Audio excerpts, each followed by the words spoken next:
Have you ever said something in anger, and wished you could take it back? Do you know what it feels like when your heart burns, your face heats up, and your voice shakes with rage? Have you ever hurt someone you love, not with your hands, but with your words? We've all been there. Anger can come fast. It can destroy faster. But what if you could learn to control it? What if you could stay calm, even when others shout or blame you? If you've ever felt trapped by your temper, this story is for you. Once upon a time, in a quiet village near the river lived a young man named Amir. He was 27 years old and worked as a carpenter. Amir was strong, skilled, and honest. People liked his work, but they feared his anger. When something went wrong, Amir's voice became loud. If a nail broke, he threw the hammer. If a customer complained, he shouted back. While others laughed and shared stories after work, Amir sat alone, still angry about something small. He told himself, "I'm not the problem. People make me angry." But deep down, he was tired. He wanted peace. One day, Amir lost his biggest customer after an argument. The man said, "Your hands build beautiful things, Amir. But your anger breaks them." That night, Amir sat by the river. The water was calm, but his heart was not. He threw a small stone into the water, and watched the ripples spread far and wide. He whispered, "Why can't I be calm like this river?" A few days later, an old man named Rahim came to Amir's workshop. He was quiet, with kind eyes and slow steps. Rahim asked, "Can you fix this chair for me, young man?" Amir nodded and took the chair. But as he worked, the old man spoke. "You have strong hands," Rahim said softly, "but your heart seems tired." Amir frowned. "Tired? No. People just make me angry." Rahim smiled gently. "Then maybe it's time you meet my garden," he said. Confused, Amir followed him outside the village to a small, peaceful garden. The air smelled of flowers and wet earth. Rahim walked to a corner where two plants grew side by side. One was tall and green. The other was small, dry, and weak. "Every morning," Rahim said, "I water the good plant with patience. But this one," he pointed to the dry one, "I feed with my anger, my complaints, my pain, my harsh words." Amir laughed. "You feed a plant with anger?" Rahim nodded. "Yes. Every time I shout or lose control, I feed this one. Every time I stay calm, I feed the other." Amir looked closely. The angry plant was dying. The calm one was beautiful. Rahim placed his hand on Amir's shoulder. "Inside you, my boy, there are two gardens. One grows peace. One grows anger. Whichever you water, will rule your life." Amir didn't understand then. But those words stayed in his heart. That night, he lay awake, hearing Rahim's voice echo. "Whichever you water, will rule your life." Days passed. Amir tried to control his temper.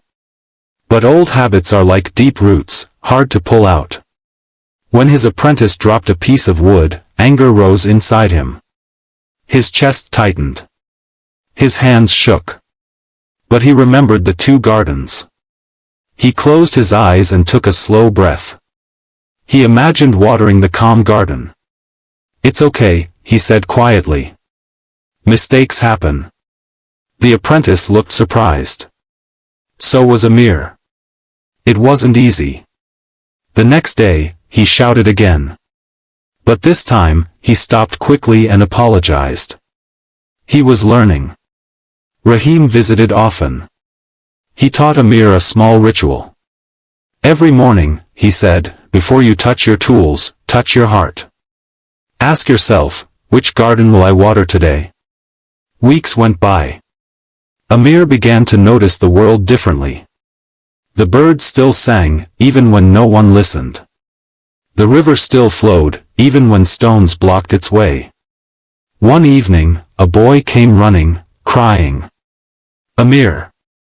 My brother broke your window with a ball.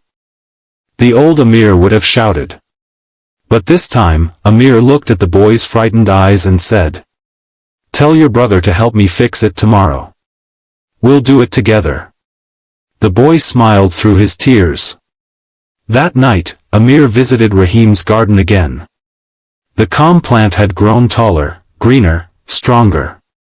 Amir finally understood. He said softly, "The garden inside me is growing too." Days became weeks. Weeks became months. The villagers began to notice the change. Amir doesn't get angry anymore, they said. He's different now. Peaceful. But the truth was, Amir still felt anger. He just learned to guide it. He used it to work harder, to create beauty, not destruction. For the first time, Amir understood. Controlling anger doesn't mean never feeling it. It means choosing peace even when you could choose fire. A year later, Amir stood beside the river again. The same place where he once threw a stone in frustration. Now, he smiled as he watched the calm water reflect the sunset. Rahim stood beside him, older but proud. "You've changed," Rahim said. Amir nodded. "I stopped watering the wrong garden." He looked at his reflection in the water, strong, calm, gentle. In the village, Amir's workshop had become a place of peace. People came not only to buy his furniture but also to seek advice. He taught young apprentices how to build, and how to breathe. "Your tools can shape wood," he told them. "But your calm can shape your life." The same customers who once avoided him now said, "If you want to learn patience, go to Amir." As the sun set behind the trees, Amir whispered. The river was right all along, calm can carry even the strongest storms. Dear listener, maybe you are like Amir once was. Maybe you get angry when things don't go your way. When people speak without respect. When life feels unfair. But remember this truth. You have two gardens inside you, one of peace and one of anger. Every word you speak, every breath you take, is water for one of them. When you shout, when you blame, when you hold grudges, you feed the angry garden. But when you pause, breathe, and forgive, you water the calm one. Start today. When you feel the fire rising inside you, stop. Breathe. Say to yourself, "I choose peace." Because the longer you wait to control your anger, the deeper its roots grow. But if you start now, you'll build a garden that brings peace, not only to you, but to everyone around you. If this story touched your heart, if it made you think of your own anger or peace, then please, like this video, share it, and subscribe to StorySpeak English. Every week, we bring you stories that help you grow your English, and your heart. Thank you for listening, dear friend. Remember, peace begins inside you. Water it every day. See you in the next story.